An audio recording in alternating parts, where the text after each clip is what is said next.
हम में से बहुत से लोगों को ये कंफ्यूजन होती है कि क्या ज्यादा हेल्दी है, रोटी या फिर राइस। सिर्फ वेट लॉस की बात नहीं कर रहा, इन जनरल दोनों में से कौन सी हेल्दी चॉइस है।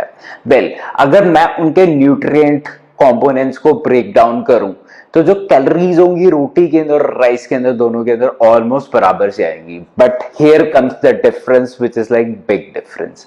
If I talk about protein, protein is almost twice when it comes to roti. उसके बाद calcium is almost 4 times, iron is almost twice. इसके अलावा भी मैग्नीज, मैग्नीशियम, जिंक, कॉपर, ये सारी चीजें रोटी के अंदर ज्यादा है।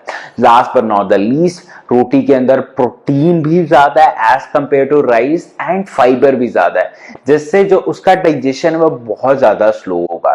Hence roti is a winner, right.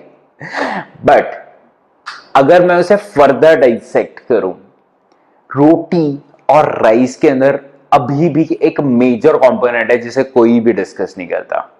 थोड़ा सा मैं ऑफ बीट जाता हूं इस वीडियो से। लेट्स टॉक अबाउट दुनिया का सबसे ज्यादा हेल्दी नेशन, जिसके अंदर जो कि ओबेसिटी है सबसे कम है पूरी दुनिया में, डिजीजेस सबसे कम है पूरी दुनिया में, और लाइफ एक्सपेक्टेंसी जो लोगों की उम्र है दैट इज 100 एवरेज, बड़े आराम से हर बंदा सेंचुरी मार लेता है उधर। कौन सा कंट्री है? The country is Japan.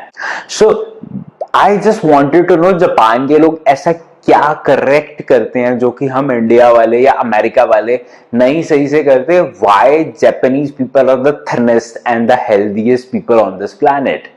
सो उसके अंदर जो सबसे बड़ा फैक्टर मैंने देखा कॉमन उनकी हर मील के अंदर, चाहे वो ब्रेकफास्ट हो, लंच हो, डिनर हो, चाहे वो कुछ स्वीट डिश हो, हर चीज के अंदर राइस आता है। उनके ब्रेकफास्ट में भी राइस शुरू हो जाता है, लंच में भी राइस आता है, डिनर में भी राइस आता है। और अगर राइस इतना ज्यादा बुरा है, व्हाई दुनिया की हेल्दीएस्ट कंट्री सबसे ज्यादा राइस खाती है? सो इसका मतलब देयर इज समथिंग मिसिंग जो हमें नहीं पता। So if you have to ask me why Japan is so healthy and thin, अगर मैं उनकी normal wheat consumption versus rice consumption की बात करूं तो some country like USA has 50% wheat consumption as compare to Japan. तभी US के अंदर obesity rate is somewhere around 30%। हाँ, उसके अंदर और भी फैक्टर्स हैं, वो वीट के अलावा और भी बहुत कुछ खाते हैं, बट इन जनरल ये बहुत ही एक की कंपोनेंट है कि there is a significant difference between the gluten consumption in two countries. And then I realize कि जब मैं अपनी वेट लॉस जर्नी पे था, जब मैंने 120 किलो से 65 केजी तक में आया, तब भी मैंने मैक्सिमम राइस ही खाया था, मैंने रोटी कम खाई थी। ये नहीं था कि मैंने रोटी को इग्नोर किया। So what is the one factor जिसके बारे में कोई भी नहीं बोलता? What's the main difference between rice and the roti? The main difference is gluten.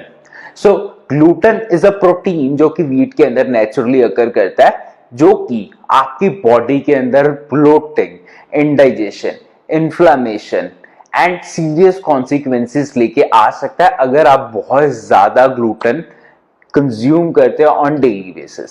Generally जो हम रोटी खाते थे, जो हमारे एंसेस्टर रोटी खाते थे, that is very different from the roti that we have today. जो उनकी रोटी होती थी उसके अंदर बहुत ज्यादा फाइबर होता था, अब ब्रांड को हम निकाल के फेंक देते हैं। और उसके बाद जो हम आज की डेट के अंदर व्हीट की वैरायटी यूज कर रहे हैं that has relatively very high amount of gluten. अब हाई अमाउंट ऑफ ग्लूटेन क्यों?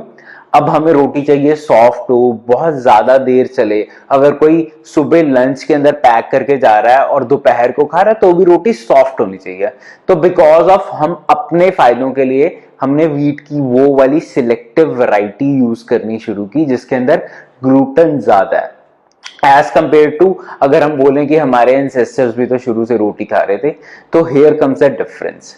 सो gluten is one of the main factor जो कि इन्फ्लामेशन कॉज करता है। इन 2012 एक बहुत ही इंटरेस्टिंग स्टडी होती है ब्राजील के अंदर, जिसके अंदर 2 ग्रुप ऑफ माइस को उन्होंने सिमिलर सी डाइट दी, डिफरेंस क्या था, सिर्फ एक ग्रुप को उन्होंने 4.5% ग्लूटेन दिया, हाँ सिर्फ 4.5% ग्लूटेन दिया, जिससे उन्होंने उसके जो रिजल्ट्स थे वो शॉकिंग इतने थे कि जो 4.5% वाला ग्लूटेन वाला ग्रुप था वो ज्यादा ओबीस था, उन्होंने अपनी बॉडी के अंदर ज्यादा फैट अकोमोलेट किया था और उनका जो ब्लड शुगर लेवल थे वो भी बहुत ज्यादा थे। Last but not the least, बहुत से लोग ये बोलेंगे कि आपने ग्लाइसेमिक इंडेक्स को तो कंपेयर ही नहीं किया दोनों के। सो अगर मैं राइस का ग्लाइसेमिक इंडेक्स देखूं तो दैट इज अराउंड 70 और व्हीट का जो ग्लाइसेमिक इंडेक्स है दैट इज अराउंड 60। तो there is a significant difference between both the two, but the thing is जो ग्लाइसेमिक इंडेक्स होता है वो हम चेक करते हैं सिर्फ अकेली चीज का।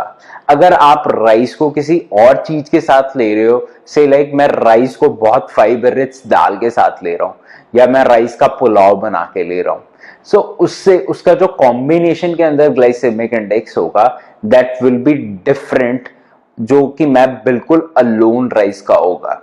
सो उसके अंदर भी हम वेरिएशन ला सकते हैं, we can add rajma, we can add dal, we can add other fibre rich sources जिसके उसका जो ग्लाइसेमिक इंडेक्स है वो थोड़ा सा नीचे आए।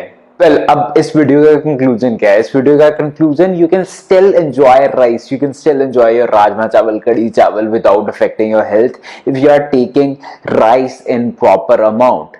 अब आपके दिमाग में एक और क्वेश्चन आ रहा होगा, which rice is better, white rice versus brown rice? Well, wait for my next video in which I will explain which rice is better, white versus brown. See you tomorrow.